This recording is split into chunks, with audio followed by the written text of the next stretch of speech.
Good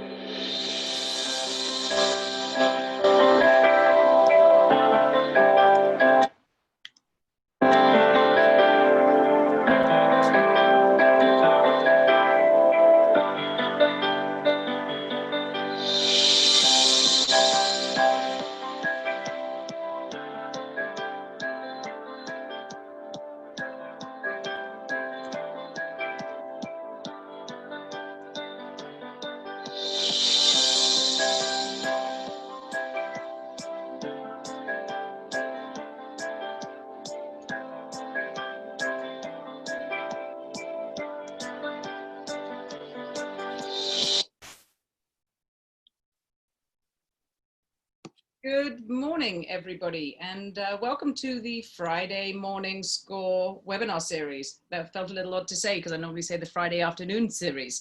But now that we're heading into the summer and we're trying out the new time of 11 a.m., I hope that it gives everyone a chance to enjoy the weather this weekend. Well, the good weather that we may have, I should say.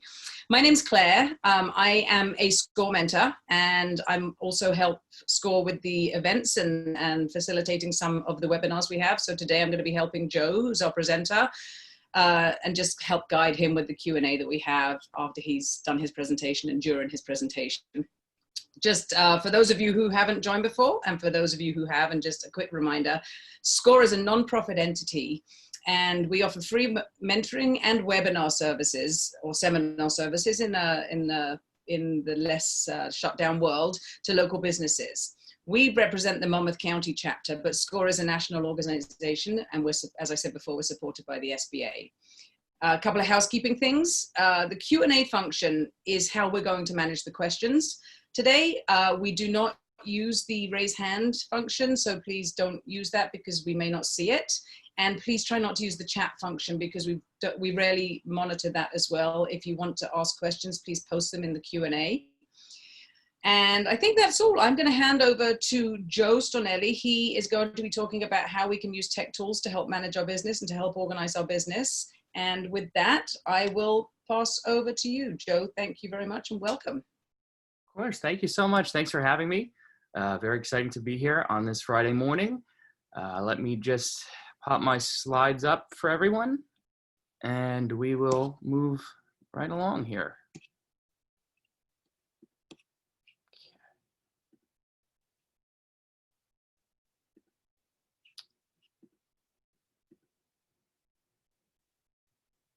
All right. So kind of opportune timing for this one, because when SCORE approached me for this, we were actually in the process of vetting a whole bunch of different technology tools to streamline our operations. So basically the point of today's lecture is to take a look at what's out there and really the most helpful things you can do. If you're going to spend an hour here and there and invest in your business, these tools will all make you vastly better, vastly more prepared, and really help you connect with your team. So just to begin a little bit on the why organize. You know, we've all been stuck at home. We're kind of grasping, for some of us, at things to do because a lot of our business was rooted in the physical world. When it comes down to it, all of our operations are people driven, and COVID can sometimes make this a little bit difficult to navigate.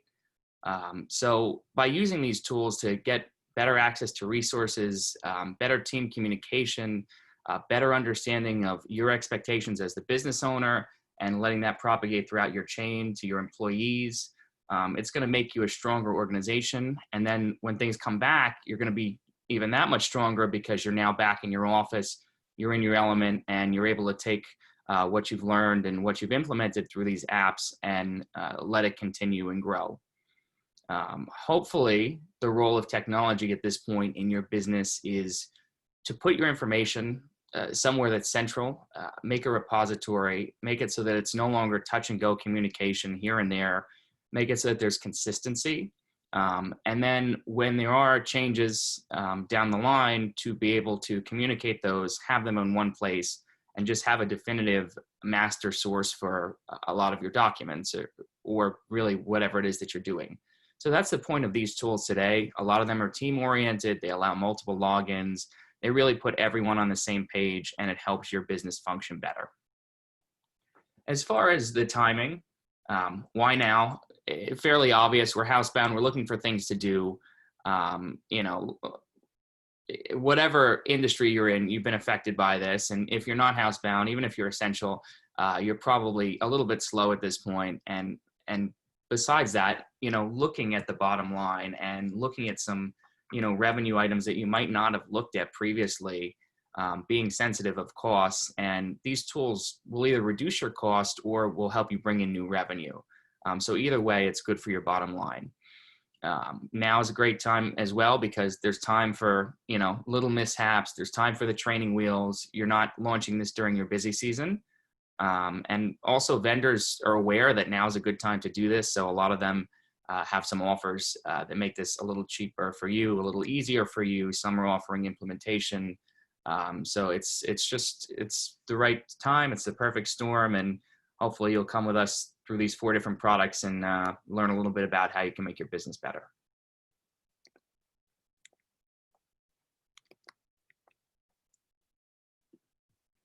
All right, I think we jumped.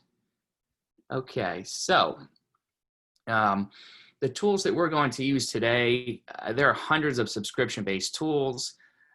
We've chosen the ones that are, 1, easy to implement, and 2, get you great results pretty quickly if they're used in a meaningful way, which we'll show you how to do.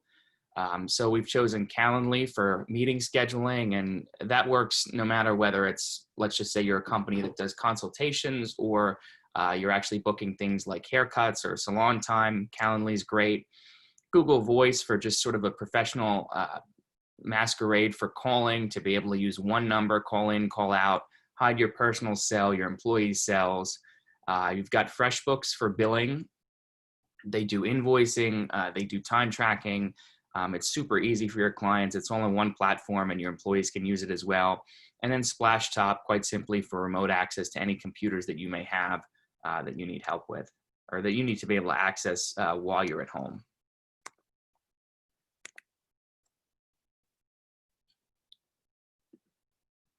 Oops, jumped again. All right, so just a real quick disclaimer here. We're going to go through a lot of products, a lot of screenshots very quickly. Each of these vendors has an excellent system for support, and they're more than happy to onboard you. The idea of this is a survey course, and of course we'll be taking questions after each section as well. So basically 4 Q&As, so that you can see, so that you can get answers before you forget, before we move on to the next product and you get excited about the next product. We are also, as a company, JS Technology Group, my company, will be putting together some webinars on some of these as more of a deep dive. So look for those in the coming weeks. All right, so we'll begin with Calendly. Calendly is intelligent automated scheduling that actually interfaces with your existing calendar. So you probably keep a calendar on Google or on Office 365. Calendly knows when you have appointments, and it allows your clients to schedule basically around your time. It sends invites automatically.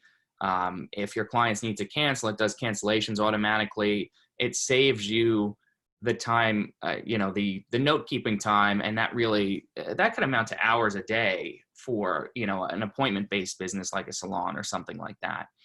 I would say anyone and everyone can use this product, even if you're doing things that are potentially much bigger engagements, but you want to use it as a sales tool for that initial hello, how are you assessment, walk through your space, which is how we use it. Calendly is a great tool. So how it works is, there you go. Okay, so you sign up. It's very simple. You can do it on the mobile. You can do it on your computer as well. You want to connect it to the email account that you use. That's the second step, connecting your calendar, giving it some blackout dates and times. And then Calendly can pretty much manage your availability. You tell it the types of appointments you want. You can even gather additional information from your clients. So, if you're a car detailing place, you can ask if they want a wash or wax, and you can determine the type of appointment. Once that's done, you can push out a Calendly invite to just about any form of media whatsoever. They have WordPress plugins. They have plugins for your regular website, blog, Facebook, you name it. You can link from your Google pages. So it's really highly versatile, and you're able to use that widget everywhere and keep all your appointments through Calendly for maximum efficiency.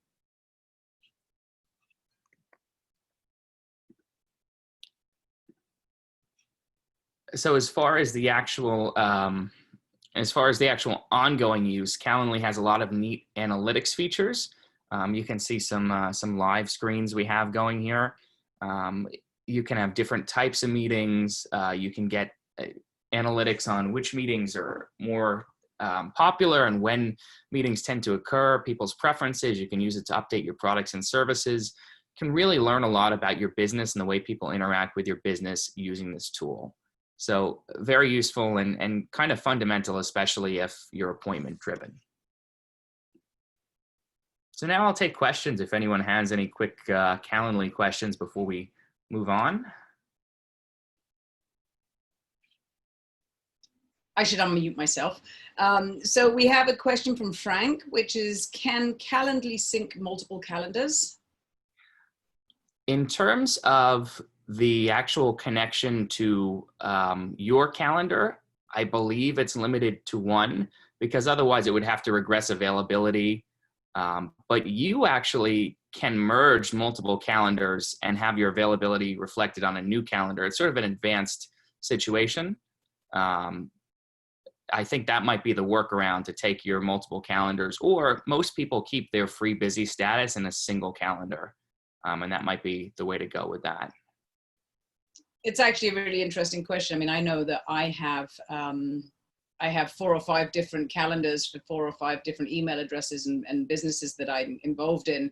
So finding one place that syncs all availability would be really useful. Absolutely. You know, it's honestly something that we've never had to do as a company. It's possibly and probably a feature, and that's that would be one of those ones to escalate to their team. And I think they probably have an answer if it's not just combining the calendars into like a proxy calendar that does, more than one. Yeah. What about, I have a question as well about the cost. Do you have any idea what the cost of the subscription-based one is? I do. They actually have a basic that is free that allows you only one type of appointment, which we got by on that as an initial assessment for many years.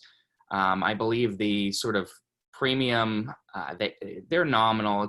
I think it's under $15 for the second or third tier premium, which allows you to have, 30-minute appointment, 1 hour appointment with different parameters for each. So very nominal cost. And then another question is, do you know if it connects with Zoom? That's a great question. And I actually believe I saw an email on a new integration with Calendly, because Zoom has been the hot thing during COVID. So I would hazard a guess that if they haven't done that yet, they're going to do it to allow those Zoom invites to be seamlessly integrated into Calendly. We do it with Google Hangouts right now with them, and it works just fine. But I would say that's probably a functionality that they offer. And do you know if it works with iCal, Apple? Yes, that's how I use it. Well, iCal is actually a piece of software that works with other people's calendar programs. So, you check your Google Calendar, or you can check your Apple Calendar or your Outlook calendar through iCal, and it does work very well with the software. That's what I use it on my own personal laptop with the iCal software. And then another question was, is it $15 per month or per year? That would be per month. That's what I thought. Whatever number that is, and I think it's close to 15 for maybe even the premium offering. And so this, would it interface, say you were a barbershop or a hair salon, or somebody that's taking appointment, a service-oriented business taking appointments, would it interface with your point of sale or your scheduling software or anything like that? Well, that's a great question. I think it depends on the POS. I remember seeing, and don't quote me on it, but I remember seeing an integration with Square potentially, and they're probably looking at other major POS vendors as well. Okay, I think those are all the questions we have right now for Calendly. If anybody thinks of questions afterwards, that's absolutely fine. Go ahead and still post them. But I think, Joe, we can move on to the next topic. Fantastic. And we'll do an ultimate questions and answers at the end anyway, and you can just ask about anything really. All right. So next tool, and this is the one that really gets people going because it's a funny concept for someone who's never used it, is Google Voice. So what this is, it's a completely virtual and free phone number, and it can be a local number. It can be an 800 number that you port over.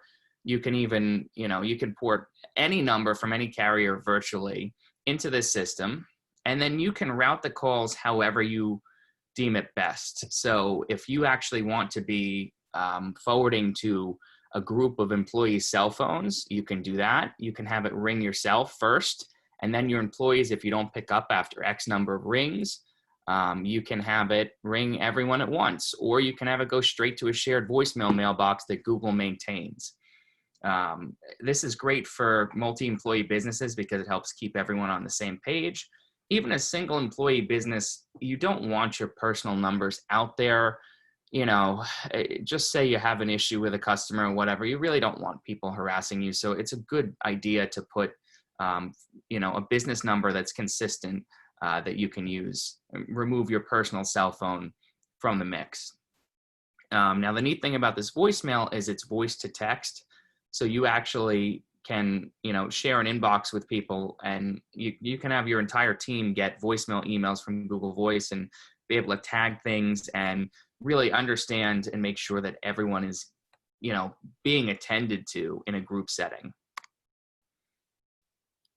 So how does it all work? It's quite simple, actually. You sign up. There we go. You sign up. It's a free account. You get a local number. You try to get a local number. New York has been tough. New Jersey's been tough. But these numbers are completely free and they're attached to your Google account. So if you have a Google Apps for Business or even a personal Gmail account, you attach the number. You have to enroll all of your phones, which actually involves verifying that each one is yours. So if you want this Google Voice number to call, say, 4 different phones, you have to pick up each one. They call you with a code. You put in the code. You go through the whole process. And the last thing is the voicemail. And this is the kicker. The voicemail is important because you can choose to keep the voicemail on your phone. So let's just say you want this as a pass-through and you still want it to go to your, say, AT&T voicemail. You can do that. Or you can use Google's souped-up voicemail with voice to text, which is usually what people get this for. And it's an excellent option. You should consider it, especially in a team setting. Once this is all set up, you can route calls at will. You can change how things go. You can send everything to voicemail if you want to do that. It makes things really simple and versatile when it comes down to it. So on an ongoing basis, you're also going to want to dial out. You're going to want to dial out with basically your Google number. You can use an app that they have, which kind of calls your phone and acts as a bridge. It's like a proxy. No one can see your number. And you can also use their Google Voice console on the web, which works very well. And that's actual voice over IP. Your voicemails come in via email. It's business as usual. Anytime you need to reroute anything, you can do that through the Google Voice console on the web. And you can do it rapidly, and you can do it, some businesses do it several times a day. Some have rules, for during business hours versus after. Some have, if you've got someone who helps you work 24 hours and you can actually route to that person at a certain time, which is great. It's really versatile tool. And again, it keeps everyone on the same page. So I believe we are at the Q&A segment at this point. I'll open it up. So we have the question, is it completely free for voicemail as well? Yes, the voicemail feature is free and unlimited and has been, this service has been around for like 10 years and it's always been free and unlimited. The only thing that is not free is if you want to port a number from another carrier into Google Voice, there is a one-time, very nominal, I want to say $35 fee. Okay. So the way I can kind of envision like Google Voice working, if you're if you're offering curbside service and you're a small store, and perhaps you've always had your business ring to your mobile phone. Now, if you're offering curbside service, your mobile phone may be ringing off the hook. And I actually have a friend who has a small ice cream store, and she's always had her personal number linked to the business, and now because she's doing curbside, it's her cell phone that's ringing all the time, and if she's not there, then you know, it's kind of a challenge for her. So I would imagine someone like that, or a small business like that, would be good application for it, right? That's absolutely right. I mean, you effectively, with the, with the certain ring features, you're multiplying your ring. So you can just have it ring out to a bunch of people and increase the chances of somebody picking up. Better yet, you take yourself out of the mix and you have the number just ring your staff, and you let them field those issues, and then you can follow up with any voicemails because you'll see them as well. And then we have a question, when using Google Voice, does it announce this is Google Voice at the beginning of the call? Oh, most people have heard that before. That is a very special call screening feature that people turn on because they like to hear who's calling. It's an absolutely optional feature. I think it's off by default. So no, you do not need to hear that. People will never have to know it's a Google Voice number. Then we have the one-time cost. Can you just elaborate on what that is for? I believe that's referring to the porting the number, right? Exactly. So that is a fee to take a number from another carrier and bring it to Google, who is now a quasi carrier as well. And it's some paperwork you fill out. You need a PIN from your previous phone provider. I've done it for a handful of customers. It can be a nightmare, depending on, it's more back and forth than it is the $35 as a hassle. But that's just if you want to use a number that you have. Like, we ported in at one point an 800 number that my company owned, and we were able to use that on Google Voice for many years for free. So that's the use case. Or if you have a local 732 number, something vanity that ends in 1,000 or whatever have you that you want to keep. Can you make outgoing international calls? You can. They actually do cost. It's very, very nominal. I think it's a few cents a minute to Mexico and a few cents a minute to Europe. You can buy calling in, I think, $10 buckets or more. And it bridges you through on the app, same way as when you're making a call from that Google Voice number. Then we have a question. Can you try to pick a number, or do you have to just take whatever is available? Good question. So you can try to pick a number. You choose your geographic area, and it comes up with a bunch of area codes. Typically, the high demand area codes like 212 New York City, impossible. 732, I think I got one, but it was probably 5 to 8 years ago. I know there are some New Jersey area codes. I can't think of the other one off the top of my head that are available, but they'll give you a list of 10. What's that? 848, I think. Yes, that sounds familiar. They'll give you a list. It won't just be one. And some of them are nice numbers with repeating digits as well that are completely free. Then we have a question. Can you get an 800 number? Yes, but you have to buy it yourself and port it in. Google does not sell them directly. So you would go to a carrier like, there are dozens of them. I think I bought mine from like 800numbers.net or something, spent a couple $100 on something that had a nice vanity ring to it. And then you do the porting. And most of these companies where you buy the 800 numbers, they know you're not keeping the number with them. So they make porting very easy by giving you very step-by-step, this number goes in this box and you do this way, and the port happens in a few days instead of weeks. Okay. So somebody's asked, if I have an existing number, can I use it still with Google Voice? So you'll probably want to port that number into Google Voice. This is not something you would necessarily do with your personal cell phone. But let's just say you have a business number that's tied to a copper landline at your barbershop, and you want to put that number in the cloud. What you would do is you would port that number, that local, probably 732 number, up to Google, and you would end up getting a new random number that nobody knows for the copper. And then you would actually add that random number to your Google Voice so that when somebody rings your number that's now Google's number, it would ring through to the copper and everybody else. Okay, and then we'll take one more for Google Voice, and then we can if anybody has any questions about Google Voice still, we can answer them at the end. Yeah, fantastic questions, by the way, and lots of them, which is great. Yeah, Paul, I see that you still have questions. We will get to them at the end. We'll move on to the next one, but don't worry, we'll get to them at the end. And are there extensions where you can dial? Are there extensions where you can direct the call?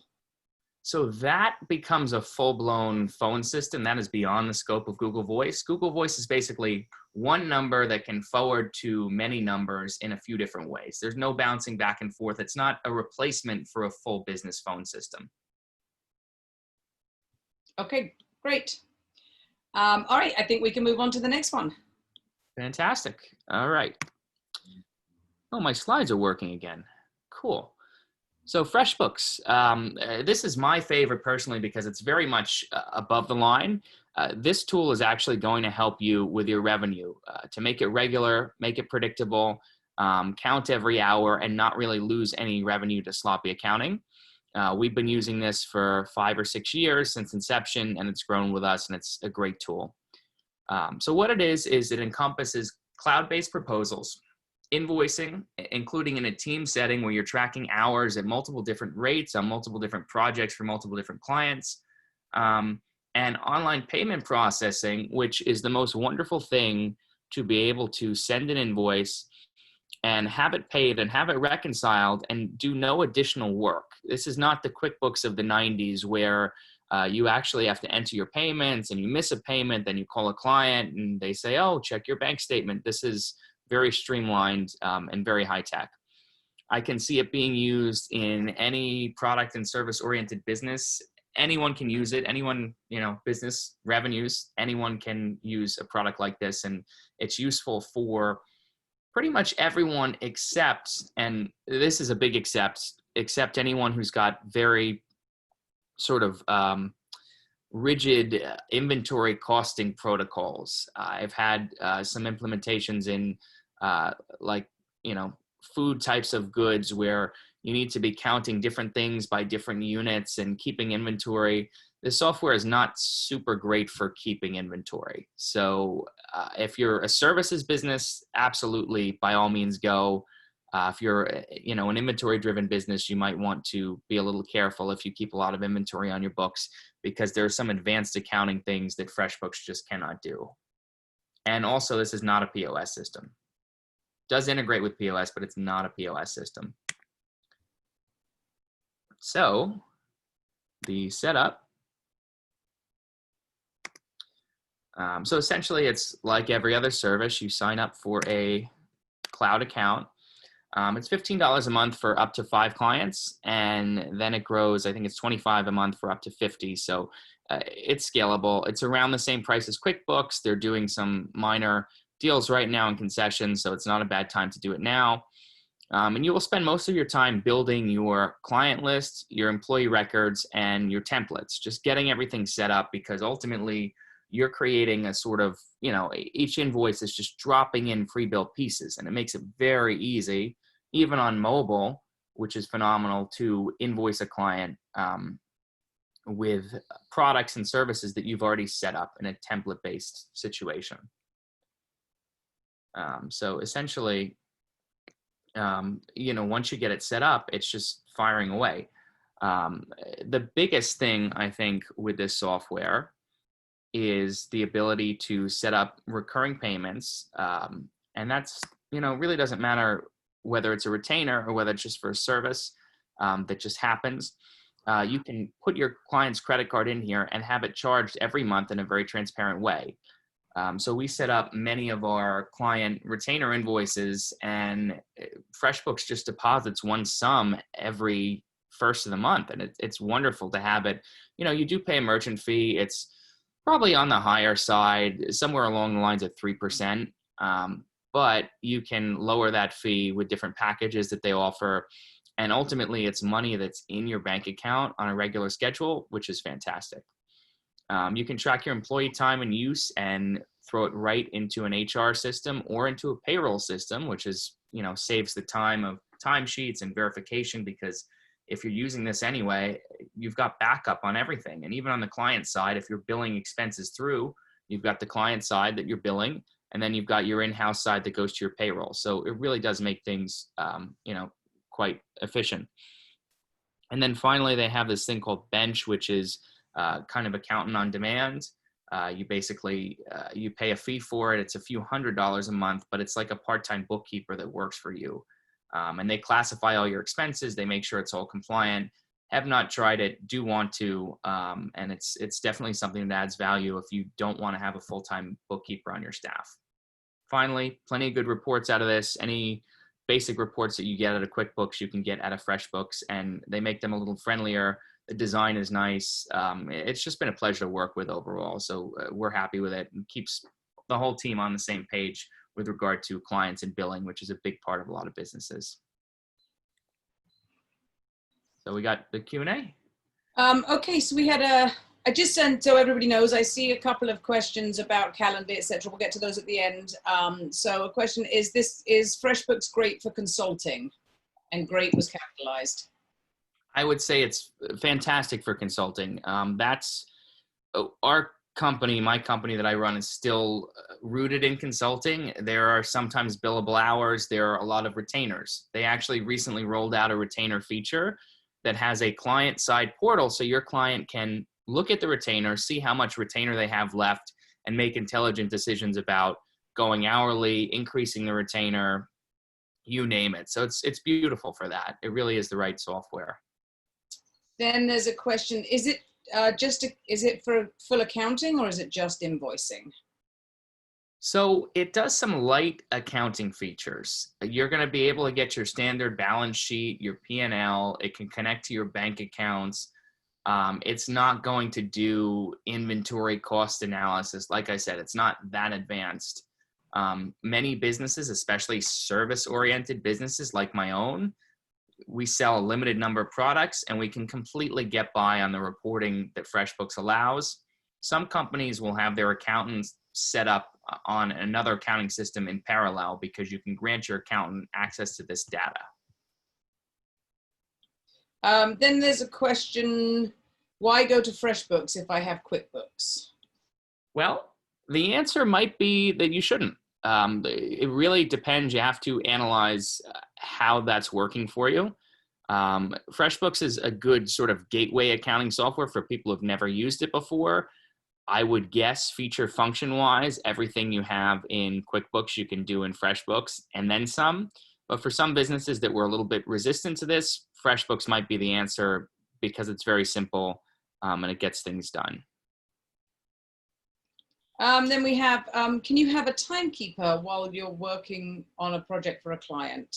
Yes, that's a feature they offer, and especially on their mobile app. You can set the timer running, leave it in the background, it'll run, and then you can basically pause it and create billables right from the timer. You can do the same thing in your web browser, and I'm hoping eventually they make some sort of tracking software where you can do a little bit of screen recording too, so it substantiates the hours that you're putting in.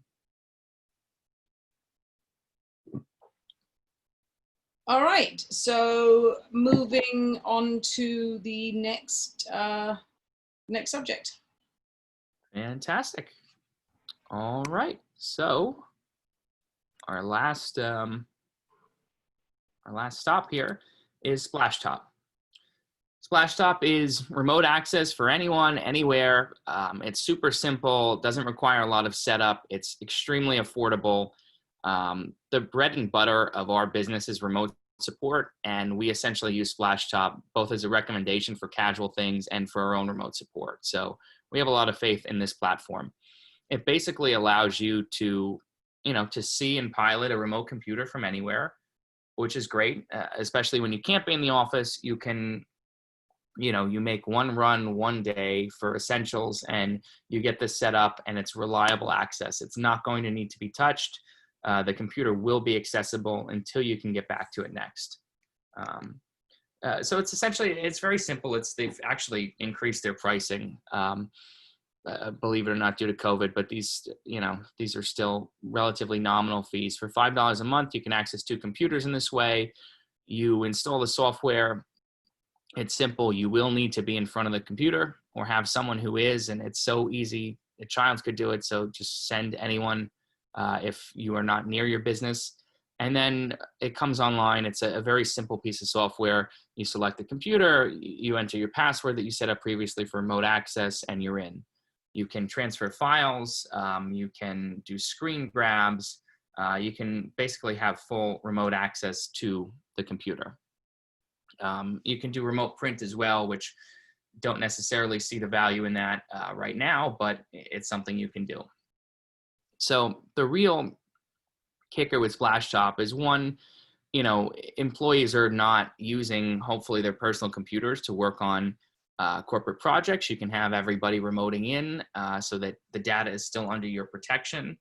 The second thing is you can use this as a gateway to get into these computers and install other cloud technologies that you need, such as Google Drive, which again help you decentralize, centralize and decentralize in terms of where, centralize in terms of who, and group collaboration. And then you can use those meaningfully as well from a distance, which is great. So this is kind of an open-ended one. We got the wrap up. When it comes down to it, you are only as good as your ability to share information with your team, and all of these tools help you do that. We just scratched the surface here. There's so much you can do, and the vendors can really help you get these installed and get them used meaningfully. It's ultimately going to be an economic win for you because you've got nominal costs, you've got pretty nominal cost of adoption, and then you've got either major cost savings or major revenue boost from these tools if you use them properly. So they're good to inject into your business right now, especially. You're setting yourself up for success with these tools when it comes down to it. There's really no downside, especially if you have the time. Low lift situation. So at this point, be glad to take any questions on the whole bundle or just anything else related to streamlining with tech during COVID and beyond, and or specific questions for these different products. So we'll take a couple of, we'll just do a couple of Splashtop questions, seeing as that's fresh, which is, so one of them is, for Splashtop, does the computer have to be on or can it be off, the computer that you're remote controlling into? Great question. It must be on. And when Splashtop installs itself, it usually changes the power preferences on the computer to either remain on or remain in a sleep mode where it is accessible. Most computers, people don't realize this, are really meant to be left on. There are a lot of businesses that shut them down every night. Computers can be left on with no ill effects for quite a long time. There are lots of caveats to that, but you should not worry about leaving them on. Okay. Then another question is, can I remotely control that the computer from on the other side? Absolutely. It's not just a view only. It's full mouse and keyboard control. You grant those permissions the first time you set it up on the computer that you are wanting to control, and then you have those permissions and you can pilot it around as if you're right in front of it. Okay. Just answering Walter, who came in late, is this being recorded? The answer is yes, it is being recorded. It's on Facebook. It's actually on Facebook Live, and you'll be able to replay it on Facebook, and it'll be loaded into our YouTube channel as well at in a few days. Then, so a couple of questions, actually the same, two people had the same question, which is Windows 10 has free remote access apps. Why would Splashtop be better? So Splashtop has a really great video and audio engine in terms of compression and not losing a lot of the quality. It can also operate on a really low-end internet connection, such as like a DSL connection, which has very little upload and not that much download either. I haven't personally worked with the tools in Windows 10 that are built in. Both are turnkey. You may want to give that a try. But really for the engine, that's why we started using Splashtop, and just simply the ease of use as well. Just real quickly, Joe, do you want to turn your screen sharing off so people can see you? Oh, sure. So I guess sort of along with those, the question about the Windows 10 service, the free service, does this work across, you know, two platforms? So if you had a Mac and you had a PC, would you be able to, does it work across both? Would you be able to control your PC from your Mac or vice versa? Absolutely. You're basically sending video, keyboard, and mouse over the internet. So there's really, it's platform agnostic. You could do it on Linux if you wanted to, which nobody uses, but you could. Just that simple. Okay, and with Splashtop as well. If you are using programs that ultimately everything is stored in a cloud service. So say you're using a Mac, and I can only speak to Mac because that's what I know. So you save all your documents and everything in iCloud. What would the benefit of Splashtop be over something like that? So ultimately, if you turn on your laptop at one place or you turn on your desktop at another place, where would Splashtop be a benefit there? Well, it wouldn't necessarily. Like I said, it's kind of a gateway to that. That is the 2.0 way of doing things, is for all of your data to live in the cloud. So if you're using like a Google Drive type feature, that's really what where your data lives, and you don't need to be in front of any desktop. In fact, you're completely without hardware. If you were to, throw your desktop in the road and gets run over by a couple cars, your laptop or whatever have you, your data is still in the cloud. And that's really where we're trying to get everybody. That's where I try to get my clients, and where most of them are, to the point where hardware is not a thing. Splashtop is useful really also when you've got some funky software running that just doesn't live in the cloud, like some really industry specific accounting software, and you need to be in front of that computer. That's what Splashtop is for. I guess, or if you forget to save something into the cloud and you've left it on your desktop, then you're working from a different place and now you don't have that thing that you need. I guess that's another great use case. If you're not 100% committed to that cloud workflow, it's going to trip up at some point. It's nice to be able to sneak back in and get what you want. And then a question is from Larry: what cloud services would you recommend for small businesses? So outside of this is just a general Q&A, I think, but what would you recommend for small businesses in terms of cloud services? Yeah, I mean, it depends on what you're trying to accomplish in terms of just an Office suite, a data suite. G Suite or Office 365. They're affordable. They're the world standard. One or the other will do it for you. We're personally a Google shop, and we think their tools work well and are friendly. And the licensing, depending on if you're really attached to Microsoft Office, the licensing is a little more affordable on the Google side. If you really like Microsoft Office, then you get a pretty good deal on it on the Microsoft side as a throw-in. We could talk about 10 different types of cloud tools, more than that, depending on different use cases and what you're trying to accomplish. Everyone's got their bid in the cloud at this point. Now, just a couple of Calendly questions. Does Calendly work with Instagram? Does Calendly? Well, yes, because you can put a link in your bio, and if you want that link to be Calendly, I believe it can be. You can put a scheduling link. They have like 10 or 15 different vendors, and if I'm not mistaken, the reason we chose Calendly in the first place was they were one of the vendors that you could use. Okay, before I just answer the next question, Frank, you asked, how can I get information on setting up a Facebook Live session? I'm not sure what you mean by setting up a Facebook Live session. You mean can you just elaborate on that question perhaps a little bit in the Q&A, and then we'll try and answer that. Unless, Joe, do you know what he might mean there? I do not work closely with Facebook myself. I have someone on my team who does it, so I don't know the first thing about Facebook Live session. Okay, so maybe Frank, if you can elaborate. But I could get the information if you want to pass that along. Then we have a question: how is Acuity compared with Calendly? I'm not familiar with the products. Couldn't tell you anything about it. Okay. Now, for each of these products that we have, that you've spoken about, is there a closest competitor that you could possibly, for a comparison, that's a question that's come up, what would the closest competitor possibly be to those? Right. I mean, I think someone mentioned the built-in feature for Splashtop. There's also Go to My PC. There's ConnectWise, which we use.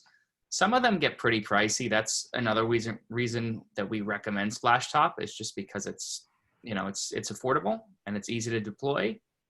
Calendly, we didn't really vet too many other things. I've seen a virtual assistant that I can't exactly remember the name of, but it does what Calendly does, but via email. So if you actually like a robot reaching out to your client and saying, hey, I can do these dates, and it parses the data and puts it in your calendar, which is neat if you want to appear bigger than you are. There are other services that work like Calendly as well. FreshBooks, the elephant in the room, always has been QuickBooks, and it always will be. And I guess the issue with that is really, again, pricing and just the friendliness. Some people get really overwhelmed by QuickBooks. There's a lot of settings. Google Voice, nothing touches it because it's free. There are other phone services for $5 or $10 that do what Google Voice does. I think Google just does it as an add-in for name recognition, for analytics data, more so than anything else. But again, like we concluded earlier, it is not an office phone system with extensions. You've definitely, you know, if that's what you need, and you need individual voicemail boxes and things like that, you know, this is more of a masquerading service. It'll work for a business of 5 people to kind of keep them, you know, under one domain, if you will. Okay. Then we have, okay, so so the question about Facebook, and actually I think I can answer this, is instead of using Zoom, can you do Facebook Live, or is Facebook Live only for recording and replay? So the benefit of using Zoom is that you can, it's a webinar, and you can record people's email addresses and they can register for the webinar so that you actually know who the attendees are, as opposed to it just being live on your Facebook page and anybody can see it. We actually use Zoom to post these webinars live on Facebook. So if you went to our Facebook page now, you would see this live on the Facebook page.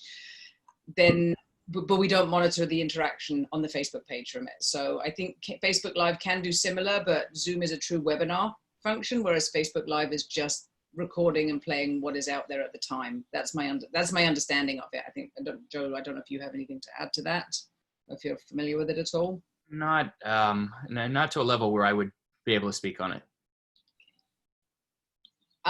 Then we have a question, and Larry, just to answer your question, yes, it does have a live plugin, and that's what we are using as well. We use that to put from the Zoom app straight into Facebook.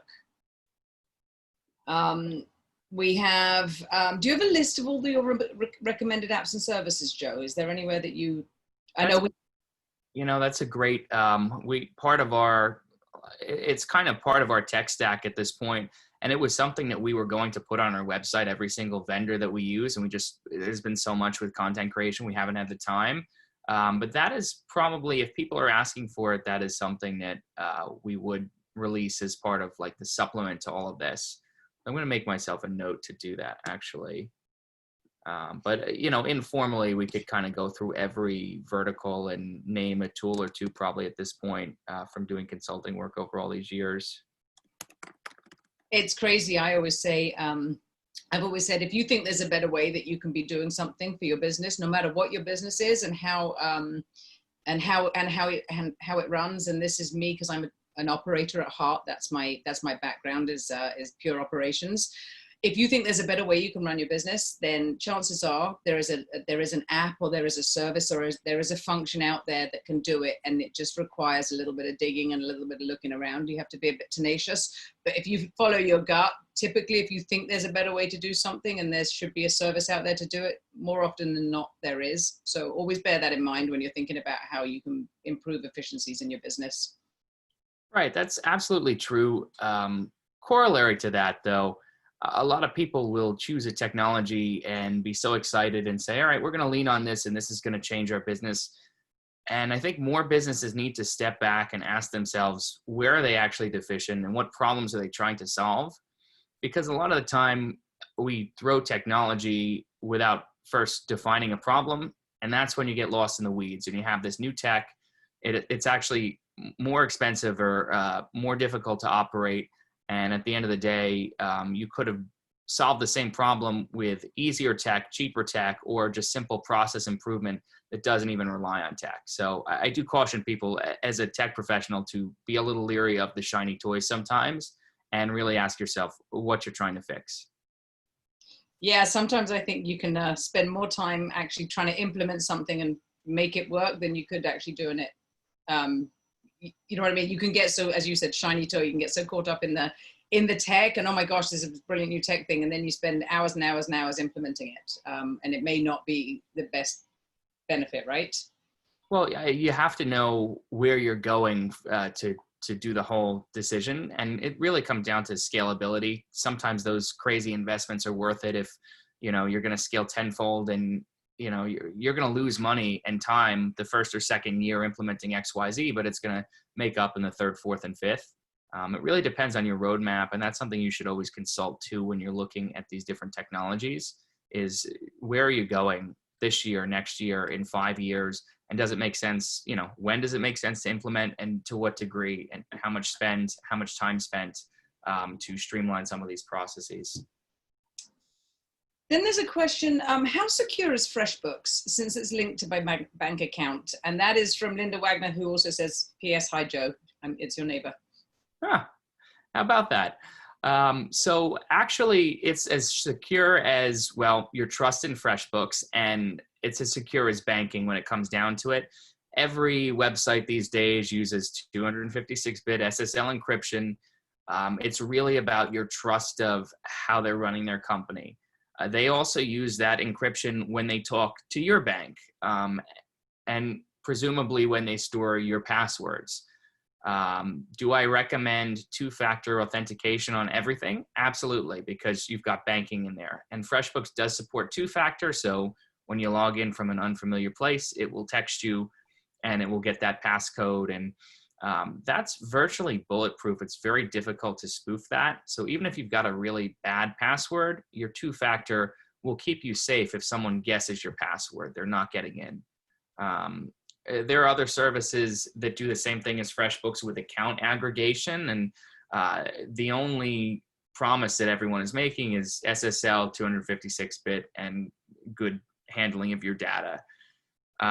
You have the same chance of losing it there as you have of maybe your credit card being stolen or losing it on any online shopping website, to be honest. It's similar. And then we have a question. So I have a website, for example. I would post the free Google Voice number and customers call the free Google Voice number posted on the website. And then the caller is routed to my personal cell phone. Yeah, that's totally one way. You can do it 10 ways. That's one way to do it. The use case there is you're hiding your personal cell phone, which is a good thing to do. It makes your business look more professional. You have a vanity number, you can project that, and people aren't going to be calling you. You can set hours, so you cut it off at 6, and if you don't want to hear from people after 6, you don't need to. And I guess you can also forward it, right? So you can forward it to, somebody else who's working for you or with you, or have it ring on those multiple numbers too. Exactly. You get it on a schedule that works for you, and it takes the onus out of, answering the phone. You no longer have to do that as a business owner and, risk missing calls if you don't, basically risk revenue. Okay. I don't think, there's one more question, which is out of curiosity, how much is a 1-800 number and is that complicated? Great question. It can be $50 if you don't need a vanity number. I think we got 855 NYC Tech back in probably 10 years ago. We paid about $150 for it, which I thought was very reasonable. As they release new batches, like there was 800, there's 855, there's 844 now. Whatever they come out with next will not be hot for a few years, and you'll be able to get it for cheap. The porting process, like I said, these firms know that they're selling numbers to be ported out. They don't keep the numbers, so they make it easy by giving you step-by-step instructions and supporting you with Google. Oh, do you know what the porting the number costs? Do you know what Google Voice charges roughly to port the number? $35. Okay. All right, and just a quick time check. It is 11:56, so it's about time to wrap up. If anybody has any more questions, feel free to reach out to, Tony's saying thank you.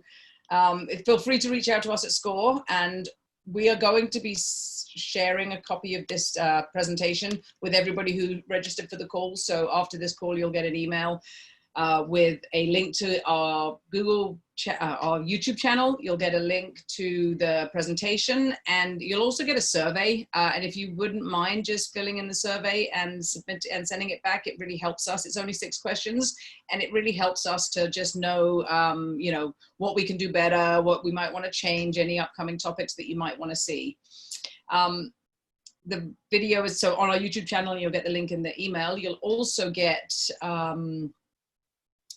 if you check out our Facebook page, you'll see the Facebook Live. And if you would just perhaps take a look, you'll see all our upcoming webinars. Most of them are now 11 a.m. on Friday mornings.